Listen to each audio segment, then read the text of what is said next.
And another thing that you can do in combination with this to really determine that it is secondary, it's not primary, is check the aldosterone and the renin levels. The reason why is in patients with primary adrenal insufficiency, their aldosterone levels will be low, the renin will be high. In secondary adrenal insufficiency, their aldosterone levels will be normal. And so that's the important thing to remember. So the next thing I like to do is I like to make sure, because sometimes it's really important to just completely determine that, oh, it really is secondary adrenal insufficiency.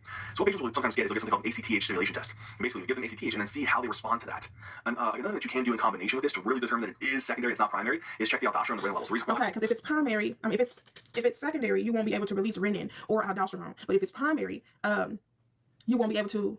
Okay, again, they'll do a aldosterone and renin level check to see how they are at normal levels. And if they check it and it's elevated, it's within the right range of things, this is how you know that it's a pituitary problem. Because if it was secondary, if it was primary, meaning the adrenal gland itself is malfunctioning, you won't be able to produce renin or aldosterone. But if it's secondary, your levels will be fine. And it's just a pituitary problem. Okay, let's get here. It's either a pituitary problem or you'll just stop taking your corticosteroid medicines, okay? Patients with primary adrenal insufficiency, their aldosterone levels will be low, the renin will be high. In primary, it'll be low, because it's something wrong with your adrenal gland itself. In secondary adrenal insufficiency, their aldosterone levels will be normal. And so that's the important thing to remember. So if I go ahead and I give them ACTH, and the patient who has a pituitary problem who's already not producing ACTH, I'm replacing it, what's going to happen? They're going to...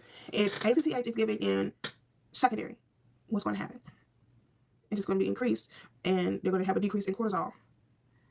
If I give it in secondary, there's a pituitary problem. If you give ACTH, the adrenal gland is going to increase, it's going to make it into cortisol, so you're going to have increased cortisol. So if ACTH is given in secondary, which is, there's something going on with the pituitary gland itself. If you give ACTH, the adrenal gland is going to turn it into cortisol. So this is how they know that it is something dealing with the pituitary, or you abruptly stop taking your medication. So it's going to have an increase in cortisol. Beef up their cortisol. That's definitely an indicator that the patient has secondary adrenal insufficiency. And if I check is in patients with primary adrenal insufficiency, their aldosterone levels will be low, the renin will be high. In secondary adrenal insufficiency, their aldosterone levels will be normal. And so that's the important thing to remember.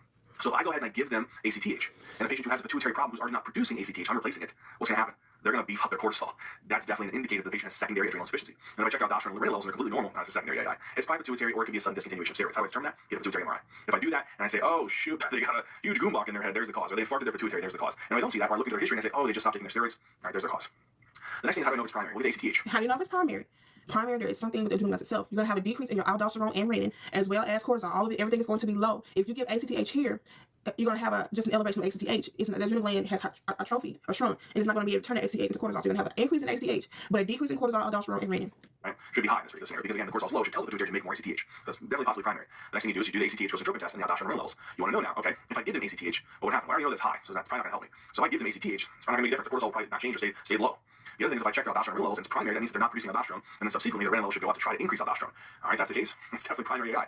Another thing is autoimmune. Is it to be treating and say, oh, they just stopped taking their steroids? That's definitely possibly primary.